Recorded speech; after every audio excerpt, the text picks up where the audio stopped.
Bonjour et bienvenue sur Ojo Africa. Quand on évoque un système de santé, à quoi pensez-vous spontanément? Des hôpitaux modernes? Des véhicules médicaux flambant neufs? Des formations pour le personnel soignant? Si c'est le cas, vous n'êtes pas seul. Pourtant, ces éléments ne sont que la partie visible de l'iceberg. Ils représentent les outils logistiques, mais pas le système de santé lui-même. Alors, qu'est-ce qu'un véritable système de santé et pourquoi confondons-nous souvent les moyens avec la mission? Un système de santé n'est pas une simple addition d'activités ou d'intrants. C'est un organisme vivant, complexe et interconnecté qui relie des acteurs, des services, des valeurs et des flux. Sa finalité ultime, le bien-être durable des populations.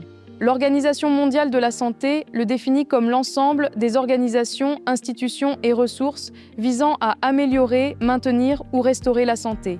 C'est l'intelligence collective permettant à des milliers de personnes de travailler ensemble pour qu'une femme accouche en sécurité, qu'un enfant grandisse sans maladie ou qu'un jeune trouve du soutien en santé mentale. Ne confondons pas système de soins et système de santé, une distinction fondamentale. Le système de soins représente la filière opérationnelle, centres de santé, hôpitaux, consultations, prescriptions. C'est la main du corps, celle qui dispense directement les soins. En revanche, le système de santé est la mécanique d'ensemble. Le cerveau, le cœur et la colonne vertébrale qui orchestrent les politiques, le financement, les ressources humaines, la gestion des données et la gouvernance. Un pays peut avoir des hôpitaux ultramodernes tout en ayant un système de santé défaillant si ces données ne remontent pas efficacement ou si la confiance est brisée entre décideurs et soignants. Un système de santé robuste ne se mesure pas au nombre de ses infrastructures, mais à sa capacité intrinsèque à apprendre, à s'adapter et à protéger sa population. Pour être véritablement fort, il doit être résilient face aux chocs comme les pandémies ou les crises économiques. Il doit être équitable, garantissant l'accès aux soins pour tous, particulièrement les plus vulnérables. Il doit être intégré, reliant harmonieusement tous les niveaux, de la communauté au national. Il doit être transversal, collaborant avec d'autres secteurs comme l'éducation ou l'agriculture. Et enfin, il doit être humaniste, valorisant chaque personne qui y contribue. Comment bâtir un tel système? Le docteur Soliou Badarou propose 6 conseils essentiels. Premièrement, diagnostiquer les vraies contraintes en allant au-delà des symptômes pour identifier les causes profondes comme la coordination ou la gouvernance.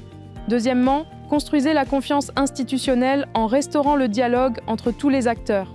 Troisièmement, simplifier et digitaliser intelligemment pour rendre les données utiles et accessibles. Quatrièmement, valoriser les acteurs de terrain, véritables piliers du système. Cinquièmement, réinvestissez dans la prévention et la santé publique pour penser sur le long terme. Enfin, alignez tous les partenaires et programmes sur une vision nationale partagée pour que tous les efforts convergent vers un objectif commun. En conclusion, le système de soins soigne les corps, mais le système de santé, lui, soigne la société tout entière. Si nous aspirons à des soins de qualité pour nos populations, nous devons d'abord prendre soin de notre système de santé. Car un système de santé n'est pas qu'une simple liste d'activités. C'est une véritable construction de sens, de liens et de valeurs essentielles pour notre avenir collectif. Ce qui fait réellement tenir un système réside dans ce qui est souvent invisible: la confiance, la gouvernance, la culture du service et la motivation des équipes. Abonnez-vous et restez connectés sur nos pages Ojo Africa pour plus d'analyses sur ces sujets cruciaux.